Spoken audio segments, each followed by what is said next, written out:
Un nuevo día, y al parecer ha llovido durante la noche. La temperatura ha descendido y las flores florero del Prunus canzán, en pleno esplendor, van a marchitarse con la lluvia y el viento. Cuando estaba encendiendo la chimenea me dan la noticia de la muerte de un vecino, que llevaba en casa mucho tiempo enfermo. No parece que haya sido a causa del virus. Decido acercarme, pero todo está cerrado. Se lo han llevado ya. ¿Al hospital? ¿Al cementerio? No es buen momento para morir, aunque sea de cansancio. Dudo si llamar por teléfono, pero desisto. Sería como una ofensa. Corto unos lirios y los deposito en la puerta de su casa. Horas después me llama la viuda, emocionada. ¡Qué poder tiene la naturaleza! Unos simples lirios pueden ser más reconfortantes que las palabras. El vacío me sobrecoge. La muerte se ha apoderado también de las calles y plazas. Las tiendas están cerradas, amordazadas por la ausencia humana, autopistas desiertas, los pueblos muertos o esperando la muerte. ¿Qué sucede? Está sucediendo algo crucial, pero no sé qué es. ¿Debo sentir la eternidad o simplemente la muerte? ¿Sentir el espacio y el tiempo cuando han desaparecido? Me detengo en mi silencio para perseguir algo que suena con fuerza. ¿Qué importa que no haya gente en las calles? Es una ausencia falsa, porque ellos están ahí y parecen decirme, inventa, experimenta algo por ti mismo.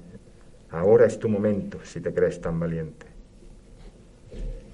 Hemos escuchado en la voz de José Moreno un fragmento de Elixir 19 en el Jardín de la Trinidad, la última obra de Manuel Gómez Anuarbe. Manuel nació en Sarón, Cantabria, y estudió bachillerato en el estricto colegio de Villascarriedo, Ciencia Económica en la Universidad Complutense de Madrid y Paisajismo en la Escuela de Jardinería Castillo de Batres. Fue el fundador, junto a Leandro Silva, de la Asociación de Amigos del Jardín y del Paisaje.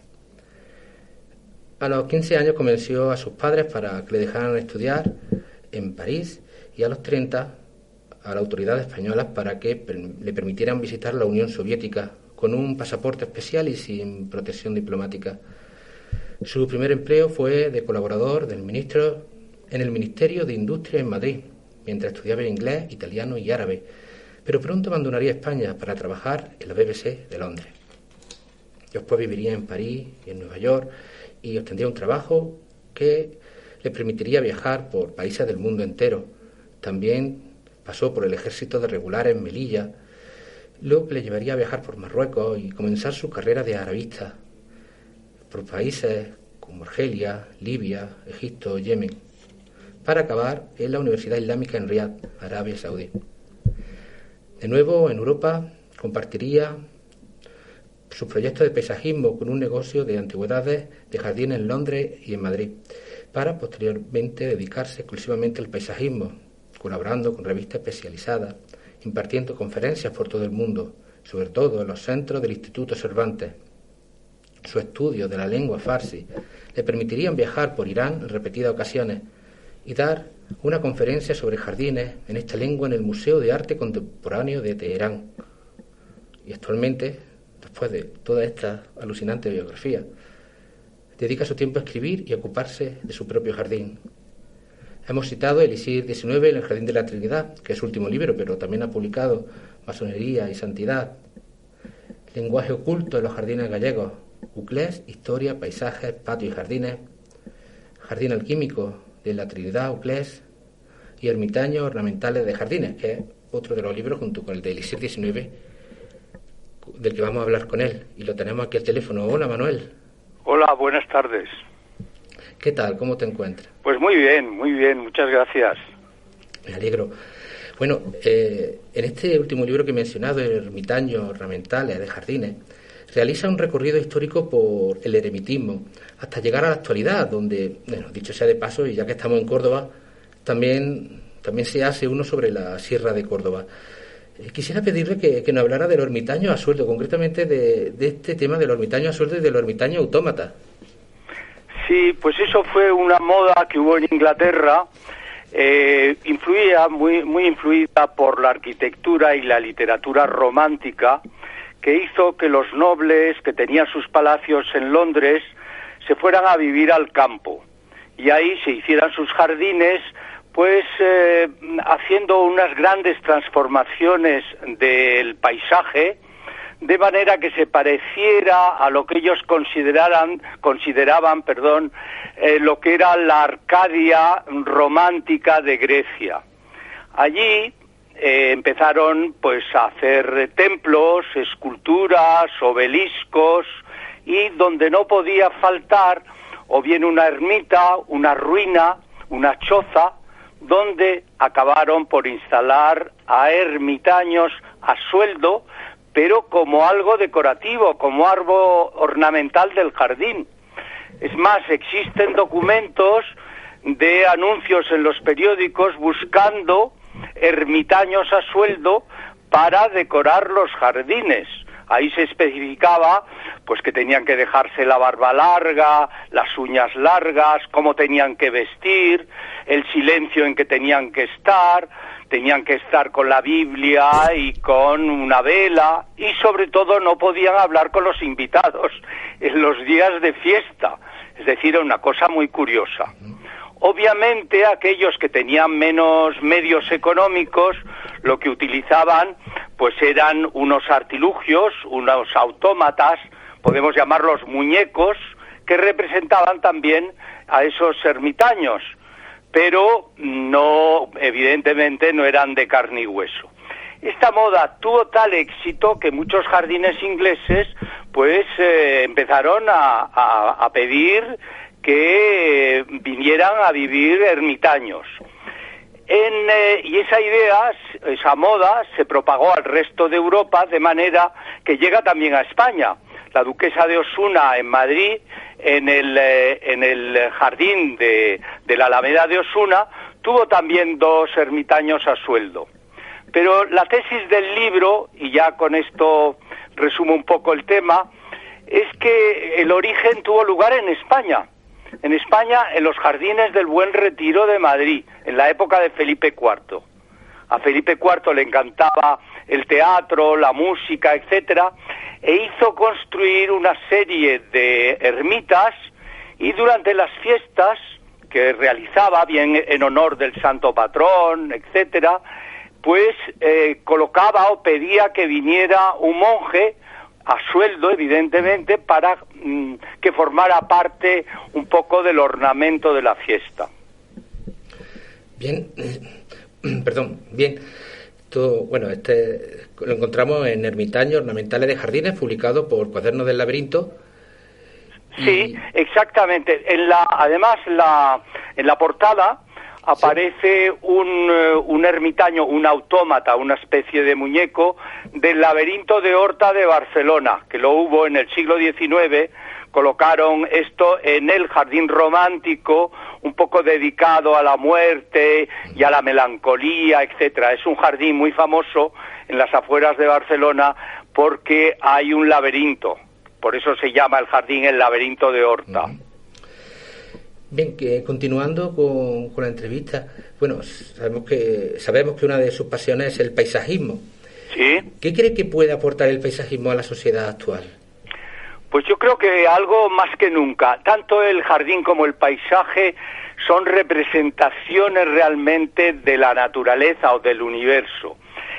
Yo diría que hasta cuando se produce la revolución industrial, en el siglo XIX sobre todo, y aparece la luz eléctrica, el hombre que va a vivir cada vez más en las ciudades, incluso los que viven en el campo, ya con la luz eléctrica la relación directa con el universo, en el sentido de naturaleza, en el sentido más amplio, se va a perder, y hace que el hombre pues viva una vida artificial. Ahora con este asunto del coronavirus 19, pues yo creo que la gente lo siente ahora más que nunca, que necesita acercarse a la naturaleza, pero a una naturaleza que se ha perdido su contenido, puesto que la naturaleza somos nosotros también, no son los árboles, las montañas, eso forma parte de la naturaleza, pero nosotros también formamos parte de ella. Bueno, así llegamos a su nueva obra, que es Elixir XIX en el Jardín de la Trinidad, también publicado en Cuadernos del Laberinto. Y bueno, lo he leído hace poco, terminé de leerlo y todavía sigo fascinado y bueno, Sí, es un libro curioso, yo creo, porque es un libro de mi propia experiencia. Es decir, yo he sido ermitaño durante la confinación de este virus. Yo había leído un libro de un hoy día famosísimo escritor coreano que se llama Byung-Chul Han, no sé si lo pronuncio bien, que escribió Loa la Tierra. Es un libro en que él va relatando, él vive en Alemania y tiene un jardín en Alemania, es en invierno, y va relatando la evolución del jardín. Pero en mi opinión es un libro fallido, puesto que él lo ve como simple espectador. Y para mí, y mi experiencia en este libro, Elixir 19, en el Jardín de la Trinidad, es mi propia experiencia hasta, pues de alguna manera, identificarme con el jardín, con todos sus cambios constantes. Y puedo decirle que al final, pues he sido muy feliz. He pasado 3 meses y medio, 4 meses prácticamente, y no me he dado cuenta del confinamiento. Realmente llegó un momento en que no era parte del jardín. Además me encantaron las reflexiones, las relaciones que hacía con la actualidad, con que usted siempre habla de la fuera, de lo que sucede fuera del jardín. Exactamente, sí. Bueno, es que cuando uno está enfrentado a uno mismo en completa soledad, y repito, completa soledad, la relación con uno mismo es muy extraña. No es como cuando vive en familia o sale o se divierte, va al cine o lo que quiera. Cuando uno está solo, absolutamente solo, en mi caso, en un jardín, con esa suerte que he tenido, todo planteamiento de la soledad tiene que ver con el destino personal, de manera que las reflexiones probablemente, pues de hecho, pues son filosóficas, religiosas y artísticas también, puesto que yo creo que el arte es una de las 3 maneras que nos acerca al enigma del universo. La primera es sin duda las religiones, la segunda la ciencia y la tercera el arte. Y de todas las formas artísticas, en mi opinión, por un lado está la música, que nos invade completamente, y la otra es el jardín, que nos enfrenta a la vida y la muerte. Por eso creo que bueno, ese libro no tiene nada que ver con los libros que he escrito anteriormente, porque es un libro de experiencia personal. Es casi un libro de mística, no lo sé, no me atrevo a decir algo así, pero no estoy seguro. Hola Manuel, soy José Moreno, encantado de saludarle. Buenas tardes, encantado. Bueno, quería seguir con la entrevista y bueno, comentarle que después de conocer su biografía y saber que ha viajado por todo el mundo, visitado tantos países, pues me gustaría saber qué lugares le han gustado a usted más como paisajista, me refiero. Sí, pues mire, yo diría, el año pasado me invitaron unos arqueólogos a formar parte de su equipo en Villa Adriana. El emperador Adriano, que es de muy cerca de Córdoba, nació en Santiponce, en las afueras de Sevilla, es decir, en la Bética. Pues este hombre, que vivió mucho tiempo en todas sus campañas por toda Europa, pero sobre todo en Grecia y Egipto, cuando ya es mayor y retorna a Roma, pues en vez de hacer su palacio y sus jardines en Roma, lo hace a unos 30, 40 kilómetros en un lugar que se llama Tívoli, que es un lugar maravilloso. Yo lo recomiendo a todo el mundo. Son unos jardines arqueológicos, pero con una poesía y una creatividad extraordinaria. Y ahí, entre otras cosas, aparte de su palacio, jardines, etcétera, se hace un lugar que los arqueólogos llaman el Teatro Marítimo, yo creo que no es un buen nombre, donde hay una islita y en medio de la isla rodeada de agua, ahí se hace una pequeña casita con una biblioteca y un baño, donde él se retira de alguna manera como sintiéndose parte del universo. A mí eso me ha impresionado mucho, ese lugar. Y el otro, que más actual, es de un paisajista escocés que se llama Ian Hamilton Finley, que murió ya hace 8 o 10 años, se hizo un jardín que llamó Little Sparta, pequeña Esparta, en referencia a la Esparta griega. Y ahí se hace un jardín. Él era, aparte de paisajista, era poeta, escritor, pintor, donde expresa pues toda su vida, sus pensamientos, su experiencia, porque para mí eso es lo que es el jardín. El jardín no es un conjunto de plantas o de árboles mejor o peor distribuidos. El jardín es una obra de arte, donde el artista tiene que expresarse de la misma manera que un pintor se expresa con un cuadro o un escritor con un libro. Es decir, hay siempre una gran confusión entre jardín y jardinería. Pues, Manuel, muchísimas gracias por atendernos. Pues muchísimas gracias a ustedes, ha sido un placer. Bueno, espero que nos encontremos pronto y nada, muy bien, cuídese. Encantado. Un abrazo. Están invitados a mi jardín cuando quieran, al Jardín Alquímico de la Trinidad en Uclés. Pues muchas Uclés gracias. es provincia de Cuenca. Muchas gracias. Tomamos nota para cuando podamos viajar. Muy bien. Hacerlo allí encantado.